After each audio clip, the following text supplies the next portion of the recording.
I'm Richard Richard. And I'm Lolly Swain. And you're listening to The Way It Is.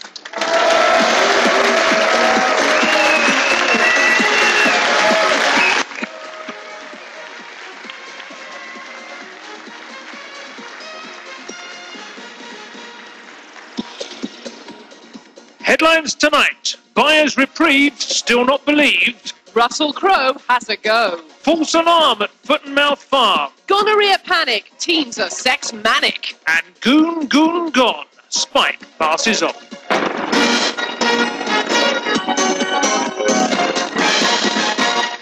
Toad-faced, mendacious, squirming hate figure Stephen Byers, Labour's Mr. Lucky, is still Transport Secretary after receiving the backing of Tony Blair and Labour MPs. The latest row to engulf him has turned into a complex web of claim and counterclaim. In an attempt to unravel that web, The Way It Is has produced a handy audio guide to make the whole affair easier to understand.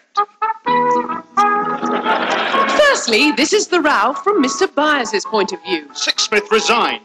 And this is the row from Martin Sixsmith's perspective. I never. Byers. Did. Sixsmith. Never. Byers. Did. Sixsmith. Never. Byers then stated his case more emphatically in the House of Commons. Did to the power of infinity. But Sixsmith responded robustly. Never to the power of infinity squared and no returns. And that row looks set to escalate as tomorrow Stephen Byers is releasing a statement about Martin Sixsmith's mum. The Labour Party is planning to circulate a list of cash donors to all government departments to alert ministers to potentially controversial links following the Lakshmi Mittal debacle. So is the government as uninfluenced by donations as it says, or are Labour's morals up for sale? With me to discuss this is party spokesman Brian Ogden. Hello. Mr. Ogden, everyone knows you don't get something for nothing. Exactly how many strings are attached to these donations? Oh, none, Richard. I can categorically state that money received as donations does not influence this government in promoting the interests of big business. Well, quite clearly. The car in front is a Toyota. What? Nothing there. I was just clearing my throat. Now, the Prime Minister, John Smith's no-nonsense man, Yes? has already cleared this up. Mr. Muscle tackles the jobs you hate. Mr. Who? Body for you. Powered by the Intel Pentium processor. Mr. Ogden, it appears to me, and the public as a whole, that Labour are in the pockets of big business. Nonsense! The future's bright. The future's orange. Please leave the studio. Why? Because life's complicated enough. No. Up to 15,000 police officers, a tenth of the entire force, are going to march in central London to protest against David Blunkett's planned reforms. Joining me is Police Federation Vice Chairman John Stratford. Mr. Stratford, this is an extraordinary move. Police officers are very angry, Richard, very, very angry. Although obviously not so angry that we beat up people in custody. We don't do that. What's your main grievance? Well, they just sometimes they get very lippy, don't they? You can't help giving them a... No, what's your grievance with Blunkett's reforms? Oh, I see. Right. Well, we want to protest against the huge cuts in overtime and the use of auxiliaries and wardens to patrol the streets. And it'll be a massive protest, won't it? Thousands of marchers going right up to Parliament Square. How will the demo be policed? Oh, God, that is a thought. Perhaps you could get some anti-capitalist activists to do it. We'd certainly put the boot on the other foot. Or in the other face. Well, yes, absolutely. No. Thank you, Mr. Stratford. Horrible white slippery stuff all over the carpet. Not as you might think, a house in Mayfair after Jamie Theakston's been round, but the red walkway at the BAFTAs. Be quiet, Richard. Yes, it's award season, and it's all pretty exciting. Yes, isn't it? It's all right, Richard. I'll do the showbiz stuff. I was in Heat once. It's a magazine, Richard. I've not heard of it, but I imagine I'd find it irksome. Oh, do be quiet. Joining me is our showbiz correspondents, the Is That the Time Boys, Emil Nitrate and Charlie Limes. Hi. So, Charlie, you've been at them all. Are you partied out? Oh, we've been to the Brits, the BAFTAs and the Brats, Lolly. If there was a party that began with a B, you'd find us there. Barrymore's? No, not that. Oh, I just love award ceremonies. Emil, who did you see? And who won what? Kylie, I didn't see her, but she won some things. Judi Dench, I didn't see her, but she won some other things. Russell Crowe pushed me over at one point. I think you want some things. Oh, sit down, Emil. I've got some news. I doubt it. Look, listen. Shh. Which A-list after-show party reveller mysteriously disappeared into the toilets for a long time, locked himself in a cubicle and came out rubbing his nose and looking very pleased with himself? I've no idea. Sir-Ian McKellen having done a particularly smelly yet satisfying poo? No, Richard, you're missing the point. It's one of those showbiz news wicked whispers. Well, who is it? Shh. No one knows. That's the point. It's a wicked whisper. Shh. Stop going shh. That's not news. Where are the facts? If there aren't any facts, it can't be news. It's simply a libelous insinuation. Listen. Which blonde actress this is rubbish. Shut up, Richard. was Yes, seen Yes. getting into a limo? Shh. Oh, I love these. I bet it was Tamsin Althwaite. For goodness sake, listen, I've got one. Which pointless hack isn't getting his contract renewed on which Radio 4 news programme called The Way It Is? Oh, I know this. It's you, isn't it, Richard? No, it's not me. It's you, you glorified fishwife. Now take your dilated pupils and get out. Ooh, is that the time? Yes.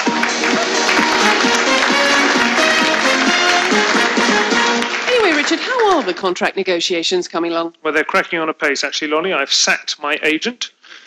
She simply wasn't cutting the mustard. In fact, she hadn't been anywhere near the mustard for about 30 years. I'm now with Maurice the Wolverine Thompson, one of the most feared and respected agents in Wimbledon. And what are you demanding in the negotiations? Well, I can't mention figures, Lolly, but it's a tidy sum, plus a couple of other conditions. Such as? Clothing allowance, cab home after every show, sherry in the dressing room. Oh, you shouldn't drink before going on air, Richard. Sherry is a masseuse, actually, for my back and things. Several papers have recently sent reporters undercover to find out how easy it is for bogus asylum seekers to flood into Britain. Obviously, The Way It Is above such scaremongering yellow press gutter trawling. But it was getting late and we had nothing to pad out the show. So we sent our own undercover reporter, Dougal McDougal, to get this undercover report.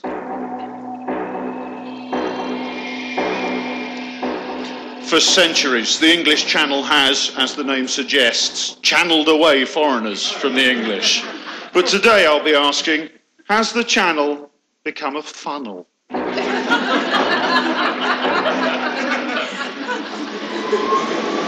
I'm here in Paris, disguised as an Albanian woman called Fatima McFatima. I'm trying to find out how easy it is to get aboard the Eurostar. Desperate asylum seekers often cling for dear life to the underside of this speeding Freedom Express. But I have found someone who, for money, has agreed to get me on the train safely. I'm about to approach them now. Singer to Waterloo, please, facing the engine. Thank you. I'm now on the train. It's vital that I don't give myself away. Oh, hang on, here comes the drinks trolley. Can I get you anything? I'm not wearing a wire. I am an Albanian Muslim woman. And anything from the trolley? Yes, a bacon sandwich and a can of Stella. That'll be £27.50. Hello, Dougal McDougal, undercover reporter. Oh, yeah. Hi, look, I can't talk now. I'm undercover on the train. Yeah, no, Muslim woman. All right, okay, bye. Phew, I think I got away with that. I now face my hardest task. Passing through customs at Waterloo. Will they suspect me? Can I see your passport, please? I'm giving him my passport. Pardon? Nothing! He almost overheard me. Sorry, did you say something? No! I don't think he suspects me, however. My expertly forged documents have fooled him. Mrs. Fatima McFatima. Yes, that's me, an Albanian, not illegal immigrant. Right, this passport seems to belong to a Dougal McDougal with his name crossed out, yours written in, and a burqa drawn onto the photograph in biro. Would you mind just popping through here?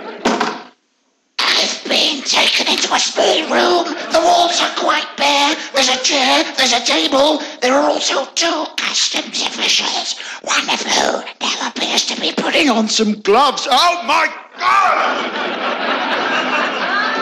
Tabloid undercover journalism probing the fundamentals, as always.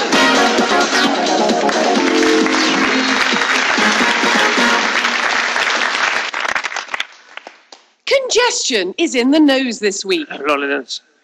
Congestion is in the news this week, with the government considering proposals to track cars by satellite and make them pay for the miles they use. Meanwhile, raffishly sleuthful Mayor of London, Ken Livingstone, announced, nasally, plans to charge people for driving into central London. Diabolical liberty. What are we supposed to do? Thumb a lip from a passing donkey? With me to discuss this latest tide of car sick is a disposable wipe for the government, Teresa Wilton. Good evening. Wilton, these pointlessly complex and high-tech schemes to persecute motorists are a visible attempt to conceal the fact that in 5 years of power, New Labour has utterly failed to improve any aspect of the transport situation in this country by one single iota. Right, that's that. Let's go live now. I'd like to respond to that, if I may. Well, if you really think you have anything worth adding. Well, yes, I do. We have several new initiatives I'd like to detail. Of course, more schemes. Go on, drivel them out. Well, you mentioned earlier our satellite tracking system. You may also be aware that we intend to start electronically tagging young offenders. Those 2 technologies will now be married together in the case of joyriders, for instance. So you can track the little tykes down and bring them to justice at last. Excellent. Well, no, not exactly. But they will be taxed for the miles they've stolen. And there will be a weighting system to encourage joyriders to burn rubber at less congested times, such as 3 o'clock in the morning. And emulating the successful US carpool scheme, the tariff will be reduced if the tagging shows that there were 3 or more offenders in the car at the same time. Genius. Then there's a loyalty scheme for central London, whereby you pay £30 to get in, but once you do, all the shops are free. 10 seconds to kern out the rest. Oh, of course, we could just replace road tax with increased duty on petrol, tax parking in congested areas, and upgrade public transport. What was that? What? I thought you said something sensible. I'm sorry, I panicked. Please don't tell anyone. I'm sorry, it's too late. Don't you know you're being monitored?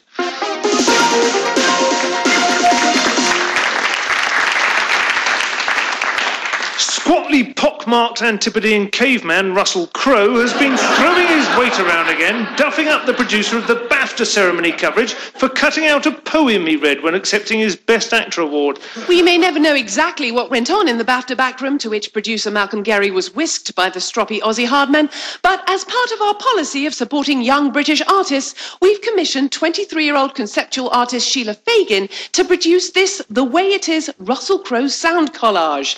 It's called simply Fight.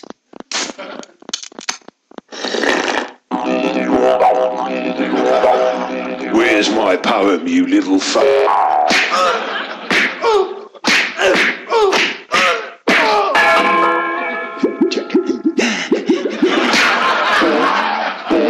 What is it, Skip? On my signal, unleash hell. Two little boys had 2 little toys.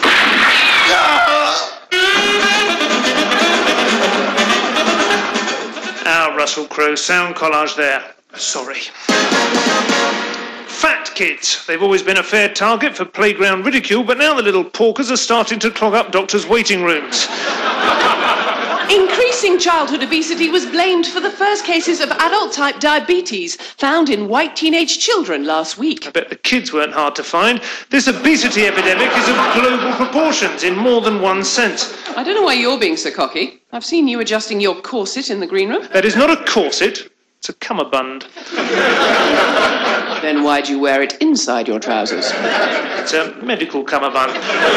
Joining me is a government spinwaller, Joshua Mann. Hello. Mann. Fat. It's spreading across our kids like a great white wave. What are you going to do about it? Well, we plan to insert a chip into every obese child. I think that's where the problem comes from in the first place.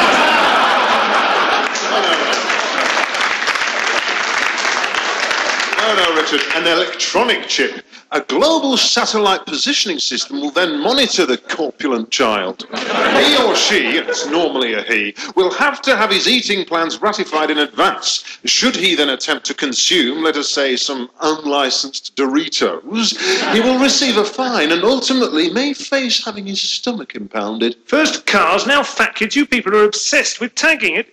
Just a minute. Joshua, so-called man, that's a mask you're wearing. I thought as much. It's you, Teresa Wilton again. What's the big idea? I had to. It was punishment for saying something sensible earlier. Get out and don't come back. We'll be watching.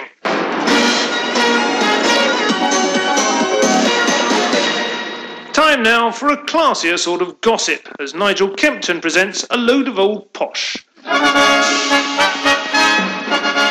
Good evening, Richard.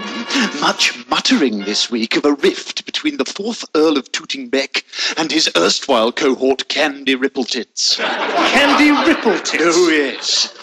To the amusement of his chums, Beck has been squiring the actress, dancer and cable television presenter to many of the season's most conservative events, including lark strangling at Windsor and the knifing of the hounds. However, friends say an embarrassing altercation in a Bentley showroom culminated in the scissoring of the young buck's magnesium Amex. That's 3 up from platinum, I'm reliably informed. The two have now separated, and any thoroughly solvent aristo-pups who are keen to experience Ms. Rippletit's implied charms for themselves are advised to attend her new tableside entertainment at the Minty Hippo. I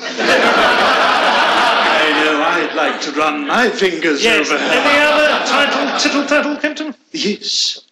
I regret to announce that Lord Lungut of App has had to have his wife put down.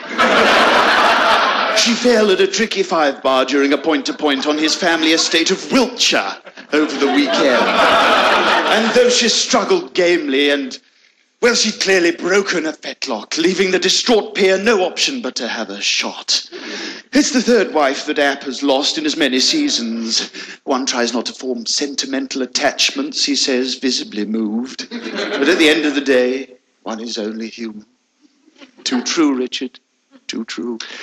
Noblesse oblige indeed. More from Kempton next week. Although the meeting between Tony Blair and George W. Bush in Washington to discuss the annihilation of Iraq is 6 weeks away, a team of American advisors is already here. With me now is Colin Sidofsky from the team. Why do they call them Colin when their names are Colin? Because they're full of shit, I suppose.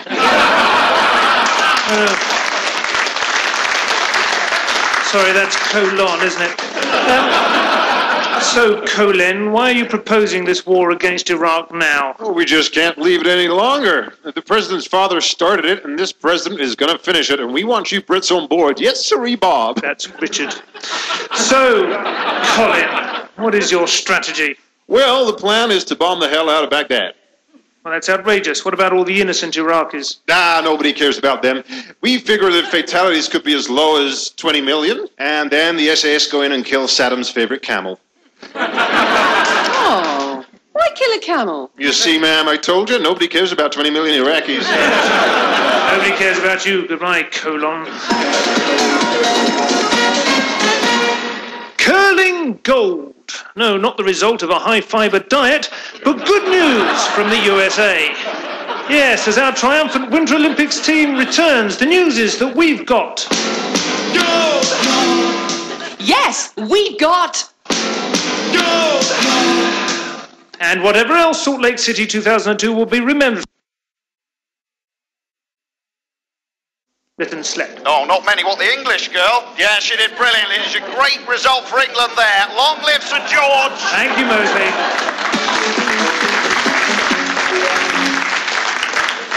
A married couple are to create a designer baby solely to prevent a terrible form of suffering. Because with 2 children to look after, Victoria Beckham won't be able to make any records. Yes. Style icon, model and helium-voiced ballbender David Beckham and his ex-pop star wife are expecting their 2nd child. But what will they call the baby? Their first child, Brooklyn, was named after where he was conceived, so betting is fierce. Here, with the latest odds, is the man with the indecipherable language and hands that flap like a demented windmill. Tipster John McQuick. Thank you, Lolly. And here the clever money is looking at evens. Essex 5-1, Groucho toilet 10-1, Harrods 20-1, the bedroom not looking very strong 50-1, and a rank outsider 100-1 up the Arsenal. I see Victoria Beckham's baby is due around the same time as yours, Lolly. Yeah, spooky, isn't it? No. Ghosts are spooky. Goblins are spooky. The old man on the Werther's Originals advert. That's spooky. Having a baby at the same time as somebody else would be a coincidence. Apparently, she's going to call the new baby Paris if it's a girl. Paris is a man's name. She never read the Iliad. Sorry, that's a ridiculous question. Have you thought of any names yet for your baby, Lolly? Well, if it's a boy, I was thinking about Ben. You can't do that. The other kids at school will call him Bender. Would they? Oh, absolutely. You've got to give him a name that can't be twisted and made fun of. Lord, I should know. If I had £1 for every time a bully called me Richard the Turd, well, I could have given it to him and he might have stopped hitting me. Oh, well, I've got plenty of time to think about it. If it's a boy, you could name him after his father. That's right, I could. And that name would be... Private Richard. I see. Soldier, was he? Stephen Byers has been saved, but what can he actually achieve before he's shuffled off onto Northern Ireland? On the line, we have a policy advisor from the DTLR, Robert Tibbets. What do you want? I want to talk about transport. Right. Not Martin Sixsmith. No. Ah.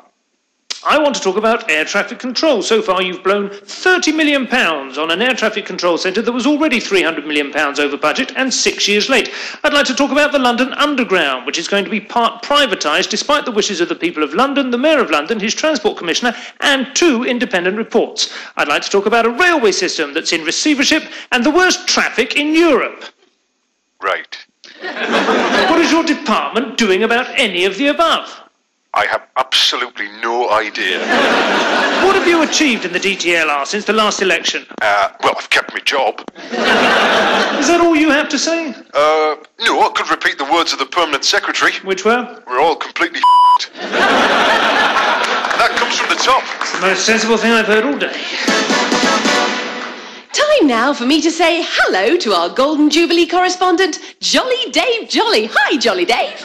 Howdy, Lolly. How the heck are you cock-a-doodle doing? No, don't understand you. Tell us your Jubilee news, Jolly Dave. Righty-ho-ty, Truman Capote.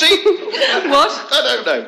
Lolly, the country has gone Jubilee mad. Literally stark blooming mental in the head. Yes, the Jubilee is the only topic of conversation in the pubs, clubs, frothy coffee bars and dance halls of Great Britain. Everyone from 8 to 80 of every conceivable colour, creed and sexuality, that's right, even the Welsh, is trembling with excitement about Her Majesty the Queen of the UK's Golden Jubilee. And are there going to be street parties? No.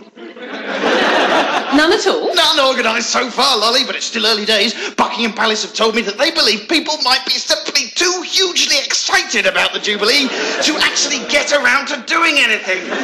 But there is going to be a big concert, isn't there? Oh, you darn tootin' there is. A massive open-air extravaganza starring Sir Paul McCartney and Sir Elton John. That's bound to get the teeny boppers flooding in.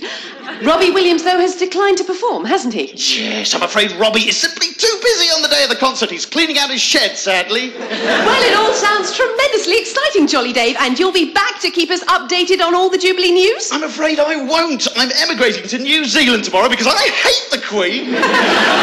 Well, thanks for coming in, Jolly Dave. Bubbly bye, here's mud in your eye. No, still don't understand.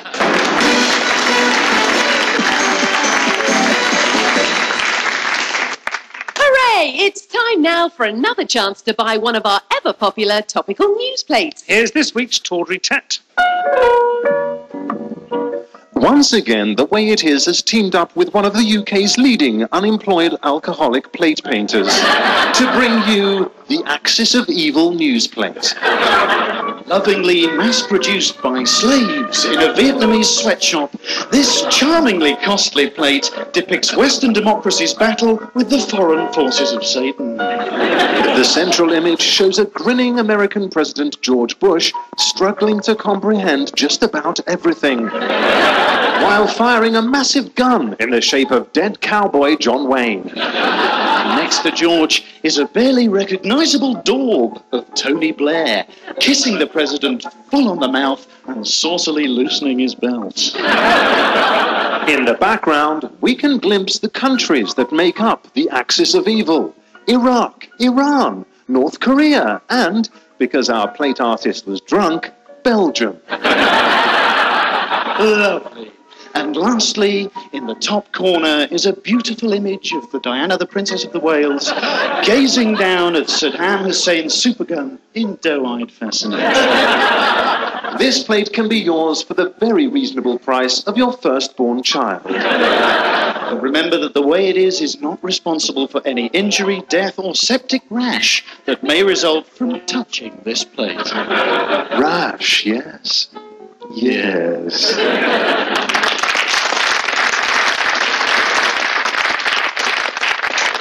And you can order that fantastic news plate from our usual address. Or alternatively, scrub your own eyeballs with an emery board.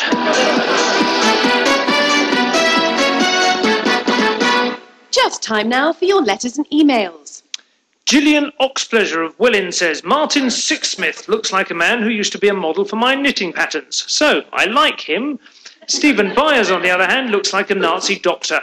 I speak as I find. And we've had a lot of correspondence about the Stephen Byers affair from Eddie Shrill, a farmer from Suffolk, who writes, Stephen Byers is obviously a lame duck minister, and he should be treated in the same way that I treat actual lame ducks. I catch them, gaffer tape them to a bench, and smash them to death with a shovel. My wife has left me. Republican listener Alan Allen has emailed us about the proposed Golden Jubilee concerts at Buckingham Palace. He writes, my mother was born on exactly the same day as the Queen. On the day of the coronation, my mother was promoted to head dinner lady. But is anyone holding a concert in my mother's honour? No. Why? Because she's dead. And Peter Hull from Simpson writes, I often get my surname and where I'm from mixed up. And finally, the reforming of Bananarama brings this response from Jeff in Clapham. Oh, Christ.